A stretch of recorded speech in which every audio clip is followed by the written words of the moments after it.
Hi, and welcome to Pennsylvania Newsmakers. And as always, thanks for watching. Well, in Washington and Harrisburg, a raging debate over health care. We have one of our health care experts, Dr. Stuart Shapiro, is in the House to talk about that. But first, the budget, the Pennsylvania budget, a wrinkle last week. Governor Rendell, what did he do? He said, how about an increase in the personal income tax? That and more following these words. This is Pennsylvania Newsmakers, a fast-paced, unrehearsed weekly discussion with and about the leaders who shape your world. And now, here's your host, Terry Madonna. Hi, welcome back. Before we get to Dr. Shapiro, we're going to get into the business of this health care. What changes are being proposed in Washington, and we'll look at the state. First, we have veteran reporter KDKA and KYW Radio's Tony, help me out. Romeo. Tony Romeo. I knew that. Tony Romeo is in the house. All right, Tony, let's get down to tax. You've been on this program many times. We've talked ad nauseum about budgets. But all of a sudden, we're rushing towards a June 30 deadline. What's the odds in the Capitol press room about whether we're going to get a budget on time? Well, I think the odds are zero that we're going to get a budget on time. At least that's the sentiment among the people who cover the budget. The odds are zero we'll have it on time. I think the question is, how long into the summer are we going to go? I mean, historically, we've gone at least into the early part of July. At least once we went to the middle of July. And technically, the first budget the governor had was not completely resolved until December. Yeah. But wait, 6 Rendell budget recommendations, how many passed on time, right? Zero. So no one is optimistic, right? No, except maybe the governor, who this week said that he continued to believe there's no reason that there can't be a budget on time. Well, what did he do this week for our viewers that I think has created a huge debate in the state? It's all over the place. It was on radio. It was on TV. It led a newspaper above-the-fold coverage of state government. What did the governor propose? Well, the governor finally came out and said, yeah, I think we have to have an increase in the personal income tax. It was sort of interesting to watch this unfold over the previous months. The governor, for the longest time, insisting that he wanted to be able to do this budget, notwithstanding the terrible flood of red ink. He wanted to avoid an increase in a broad-based tax like the income tax. And then maybe about a month or 2 months ago, the leadership among the House Democrats started talking about, well, we got to put an income tax on the table. That needs to be in play. That needs to be considered. Well, the governor continued to hold out. No, I really want to avoid this. And then this week, all of a sudden, boom, he comes out and says, I think we cannot cut the budget. We cannot balance the budget by cutting alone. And so he wants to. An interesting development in terms of his evolution in embracing a tax increase was about, I'd say very early June, late May, out in Pittsburgh. He told reporters, if we did an income tax increase, it could be temporary. Yeah. So that was sort of what we could call an early warning sign. I thought that was the first indication of where he was turning. He went from the tax rate now is 3.07. He wants to take it to 3.57, 0.5% percentage increase in the tax, which comes out to about 16 or 17% overall. Overall, that's correct. Now, and he wants it to be 3 years. It raises, according to their estimates, about $1.5 billion, if I got that correctly. $1.5 billion per year will come out of our pockets and go into the state coffers. 3 years and done. What's that about? Why only? Well, he says that we only need this to get through the deficits that are being created by the current recession. Right. And that hopefully in 3 years that we'll be through the recession. I think the big debate in the Capitol is, of course, the notion that temporary tax is an oxymoron, sort of like jumbo shrimp or Little Giant. Right. There's no such thing as a temporary tax, some people would say. The governor argues, oh, no, we've done this before. In the parlance of the legislature, it's called sunsetting. Right. A sunset provision in any legislation, whether it's a tax bill or some other kind of creating some kind of agency or regulation. A sunset provision is that you will either repeal this after a period of years or review it after a period of years. He wants to sunset this tax increase after 3 years, and he contends further that this has successfully been done before. He chides people who are skeptical. He says, the legislature's increased the taxes before, had a sunset provision, and they have in fact been rolled back when they were supposed to. All right, we have other things I want to talk about, like alternatives and other ideas that are floated out. We got a $3.2 billion deficit. Let's get that on the table. $3.2 billion. as states go, it doesn't put us in, you know, we're not New York and we're not Massachusetts and we're not California, but $3.2 billion is a pretty big deficit. But, here's the but. As you look across the legislature, the general response, particularly among Republicans, has been decidedly negative to this, correct? Oh, absolutely, yes. Well, let's talk about where. The Senate is Republican. Republican leaders say no way, no how. How does the governor possibly get a tax hike through a legislature where one chamber in particular, its leaders say no way? I mean, is this doable? I mean, from what you're hearing from members and staff and others? If it's doable, it seems like 1991 all over again. If you recall, 1991, we didn't have a budget until early August. It seems to me that the stage is set for a long, protracted budget battle. Two sides dug in over a tax increase now, a tax increase proposal, and it's a game of chicken, I guess. Notwithstanding the protestations of some leaders saying, "Oh no, we're going to negotiate in good faith, and we're going to have a compromise." Essentially, somebody's going to have to blink. All right, but before we go to break, and then we're going to come back and talk about some other aspects of this. This week, it was reported that there are even some Democrats, more conservative Democrats from the Southwest, who are balking at this. So the governor really has an enormous sell job, mostly among Republicans, but not all Democrats are on board. So this is not something that's going to be accomplished very easily, even among with his own party members. Well, absolutely. In fact, yesterday during debate on the House floor, and of course the Democrats have control of the House, the Republicans still have a solid majority in the Senate, so the bill's got to get through the House before it gets to the Senate. On the House floor yesterday, the Appropriations Chairman, the Republican Chairman of the Appropriations Committee, the ranking minority Republican on the committee, told the Democrats, hope you have the votes, because there's none on this. There's none on this side. All right, we're going to run to a break. Tony Romeo, one of the state's leading journalists, is in the House. We'll be back. More budget talk following these words.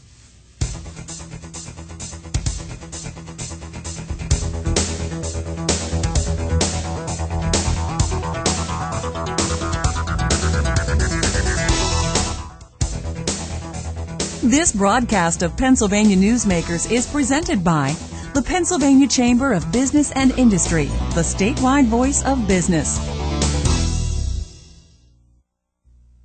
This broadcast of Pennsylvania Newsmakers is presented by PAConstructionJobs.com. For more information about rewarding careers in the highway construction industry, visit PAConstructionJobs.com. And by the Pennsylvania Manufacturers Association. Business in Pennsylvania is our business. Hi, welcome back to the program with Tony Romeo. We're talking about the budget deficit, a possible tax that could be coming our way, 0.5% on the Pennsylvania state income tax. That's not happened since 2003. All right, Tony, two things happened last week that are worth talking about. Governor Rendell, secret cabinet meeting. Were you guys chucked out of that meeting, by the way? No, actually, we were allowed in. You were in? We were allowed in, yes. Oh, good. And he suggested to his cabinet that they had to come up with, is it $500 million? Well, what he did was talk about that. He gave them a list of proposed cuts, cuts that he, I guess, and his office has identified, and then ostensibly they're to give their feedback in response to that. But of course, that he's been saying for weeks that he was going to. That's not new. Big news. The idea that he was going to have several $100 million more dollars in budget cuts is not news. So we said, let's say we put $500 million additional cuts on the table.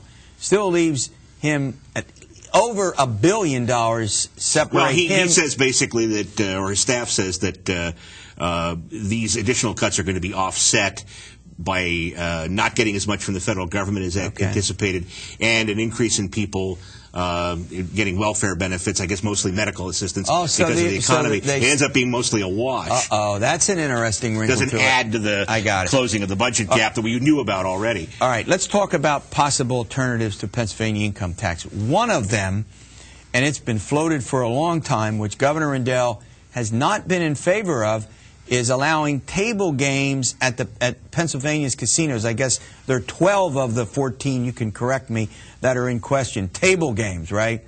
An idea Rendell has not been in favor of, but it's been floated within the past couple of weeks in the legislature, yes or no? Well, in all honesty, before the ink was even dry on the original gaming bill in 2004, you had people in the legislature who were talking about table games. And so it comes around almost every year, or at least every session. The significant development over the past week was that usually the push for expanded gaming in terms of table games comes from Democrats. Over the past week, you had the top Republican in the Senate, Joe Scarnati, who is also the lieutenant governor, having assumed that position on the death of the elected lieutenant governor, Catherine Baker Knoll. He's the lieutenant governor, but he's still also the president pro tempore, the top Republican in the Senate. And for the first time, he came out and said that we should at least consider table games, which was a seismic shift there. That is. Now, the governor, however, while not in favor of table games, you'll love this, video machines in taverns and restaurants and private clubs. He's for video poker.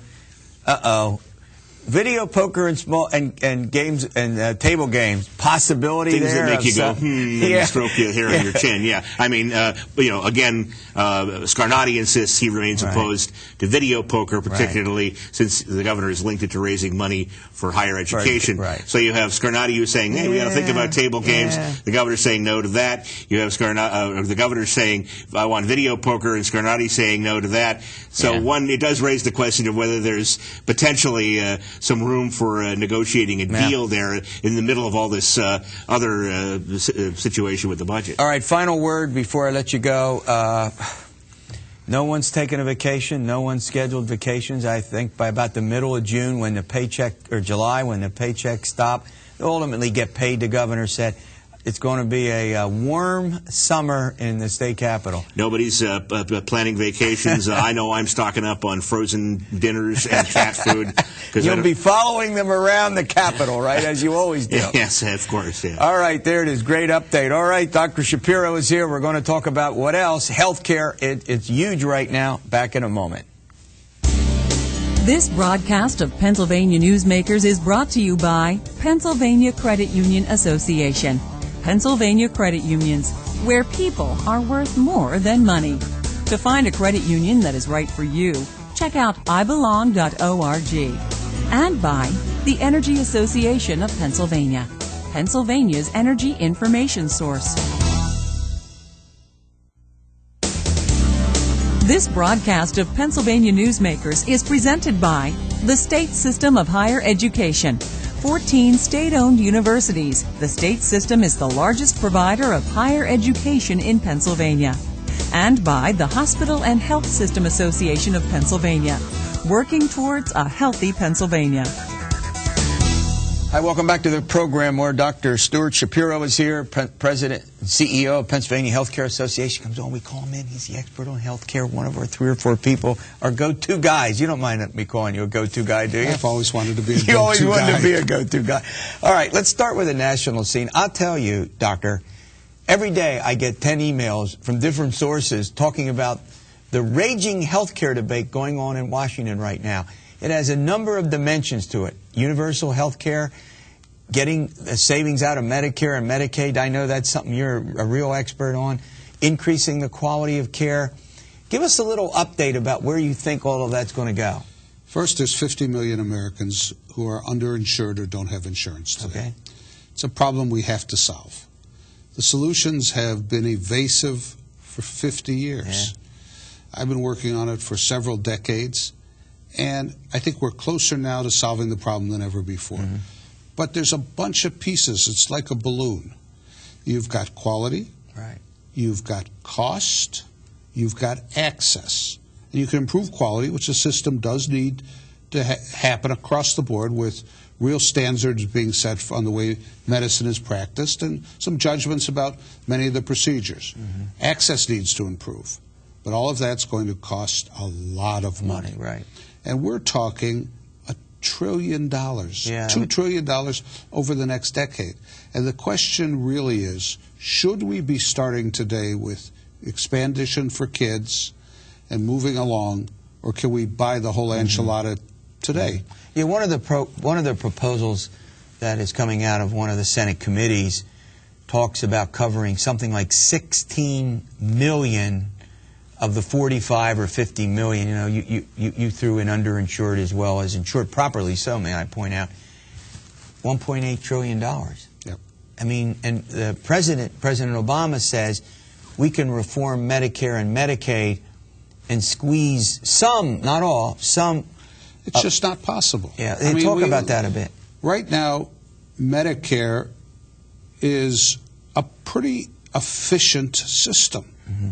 Medicaid's pretty inefficient, and 50 states have their own program. Right. So that needs to be fixed. But you can't squeeze any dollars out of Medicare and still continue to provide services. I'll give you a little example. Small potatoes in the grand scheme of things. The Bush administration proposed a bunch of cuts for nursing homes for long-term care under Medicare. The Democrats stood up and said, if you do that, quality will suffer. It won't in the end save any money. People will be hurt. And Bush backed off because of the enormous pressure, bipartisan, from Democrats and Republicans. Obama has proposed $1 billion of the identical cuts. Yeah. Now, what do people do, his good Democratic friends? What are they going to do? These savings just can't happen. And we ought to, if we're going to really solve the problem, say to the American people, are you willing to pay for it? Right. Now, I think that we can pay for it, and we should, but we ought to phase it in over time. Otherwise, we're going to be moving too fast and not solving all the problems. One of the other issues, of course, is a public insurance plan, and the president has said he wants a public plan, but he wants it to compete with the private plans. Getting that to work, a lot of the critics say, well, if you have a public plan, it'll drive the private plans eventually out of business, and it will cost so much that you won't be able to deal with the looming Medicare situation with 75 million Americans, you know, becoming eligible for Medicare. Do you think it's possible to have a public plan, maybe looking a lot like or expand Medicare, cover a lot of people, at the same time do it without breaking the piggy bank? You know, absolutely. You could do a public plan. We have one today. It's called Medicare. Yeah. You expand that. You define the benefits. Right. Medicare operates more efficiently today than any insurance company. It is an efficient system. It's not perfect, but it's a pretty efficient system. And a public plan modeled after Medicare could work. Now, there's lots of politics around that because the insurance companies want all the cash flow to go through them. Right. But the fact is that a good public competitive plan could absolutely work. All right, we're going to run to a break, but your point is you think you can have both compatible systems and that they can work together. Absolutely. All right, there you have it, Dr. Shapiro. We'll be back we're going to talk about Pennsylvania health care and other considerations following these words. This broadcast of Pennsylvania Newsmakers is presented by Highmark Blue Shield, changing the way health plans work for business with a variety of plan options for employers and more choices for employees. Information is available at highmark.com. Have a greater hand in your company's health. And by the Pennsylvania Healthcare Association, the future of long-term care.